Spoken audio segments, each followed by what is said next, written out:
Bienvenue sur TV7, votre chaîne locale, pour un nouveau numéro de 7 en live découverte. Je vous propose aujourd'hui de découvrir le groupe Call Me Cherry qui nous vient de Strasbourg. Cette cerise-là a germé en juin 2011 lorsque les trois musiciens et la chanteuse se sont rencontrés lors d'une audition. L'alchimie a tout de suite pris, dès lors le groupe s'est lancé dans l'écriture de ses propres compositions. Influencés par les Red Hot Chili Peppers et par Etta James, les membres de Call Me Cherry nous embarquent dans un univers soul agrémenté de rock mais également de funk.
Alors au début, on s'est rencontrés chez Julien, en fait, dans sa salle de répétition. Ils se connaissaient déjà, François et notre ancien batteur Kevin. Et moi, je suis venue pour faire une jam avec eux. On a commencé à faire des reprises, en fait, notamment Sir Duke de Stevie Wonder.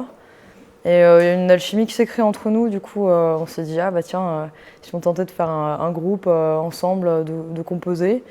Et c'est ce qui s'est passé, on a composé pendant 8-9 mois et on s'est mis à enregistrer un premier EP éponyme chez Zwam Records. Et voilà, puis ensuite on a continué à travailler, on a beaucoup tourné et on a enregistré un deuxième EP l'année dernière chez Def Rock. Et là, un album qui arrive bientôt. Nous, on se situe plutôt entre le rock et le soul. En fait, on a des influences vraiment de toutes parts, quoi. On a chacun nos trucs, et c'est ça qui est intéressant. Du coup, parfois, il y a confrontation, mais en général, ça crée une richesse assez sympa. Enfin, je crois. Et du coup, Ouais, je pense qu'il y a du vieux rock des années 70, un peu. Mais il y a aussi de la soul, de la Motown avec la voix de Lara qui a une couleur vachement soul, vachement chaude. Et du coup qui apporte cette couleur groovy soul, quoi. Et on est tous très influencés par Stevie Wonder ou par des artistes comme Otis Redding ou Aretha Franklin.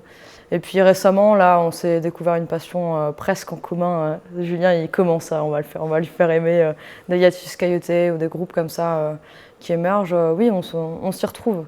Et ce qui est bien aussi, c'est qu'on a des goûts aussi différents et ça amène vraiment une patte, une couleur à ce qu'on fait. Parce que si on aimait tous la même chose, j'imagine que peut-être que ce sera un peu du copier-coller de nos influences, je sais pas.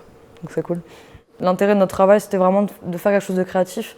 On aurait pu faire quelque chose de créatif avec des reprises, mais je pense que l'intérêt là, c'était d'écrire un bout d'histoire, quoi. Vraiment de mettre notre patte, de créer quelque chose à nous, vraiment rien qu'à nous, d'accoucher d'un bébé en commun.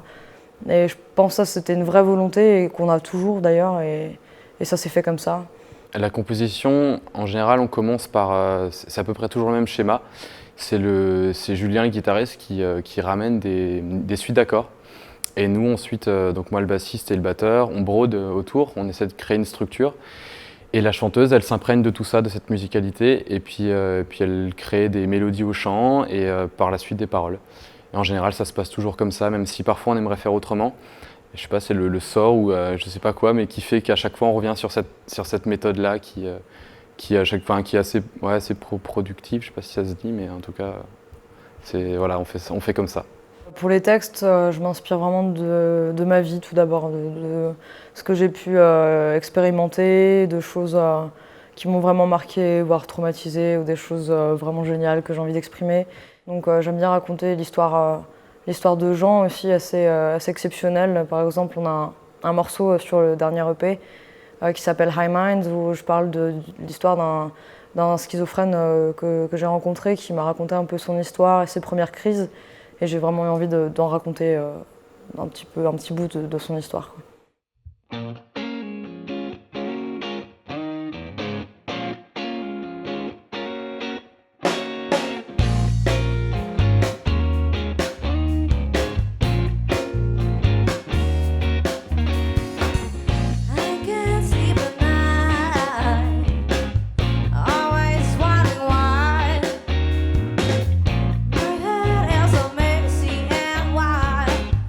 Hiding my bad inside.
On a enregistré notre premier EP donc, en 2012. Il est sorti en avril 2013.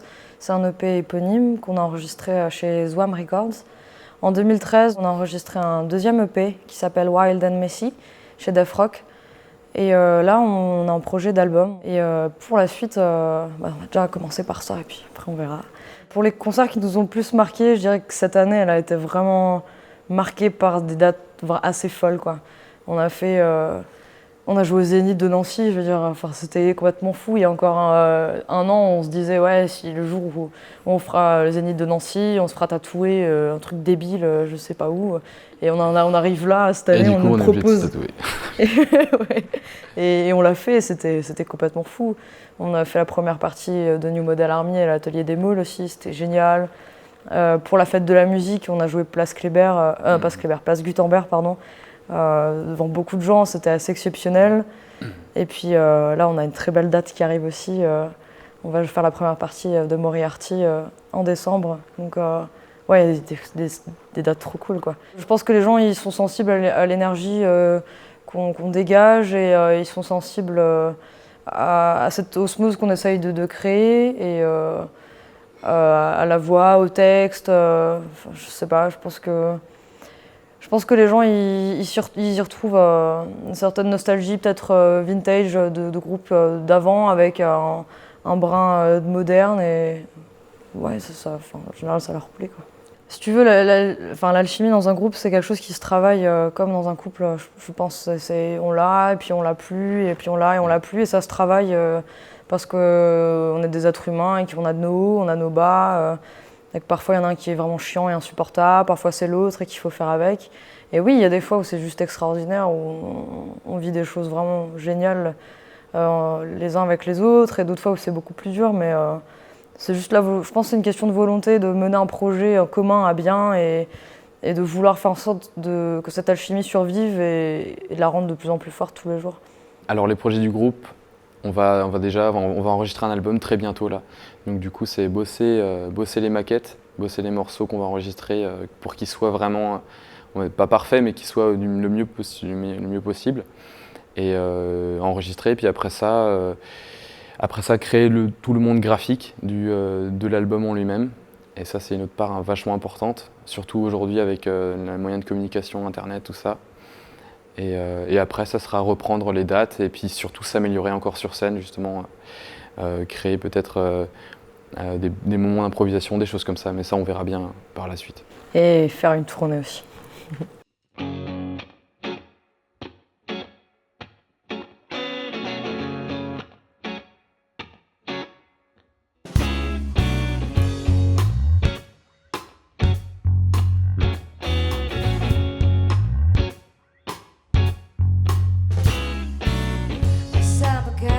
Let us hear and make the hearts forever.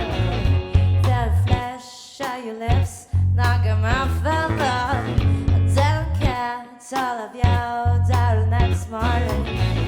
That I thought that you'd better answer me, 'cause I don't know what it takes to get rid of him. It's under my skin. I don't know why I stay there.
Voilà, vous avez pu découvrir aujourd'hui l'univers du groupe Call Me Cherry. Il cédera sa place au groupe Nejeva dans notre prochaine émission. Soyez donc au rendez-vous et en attendant, salut!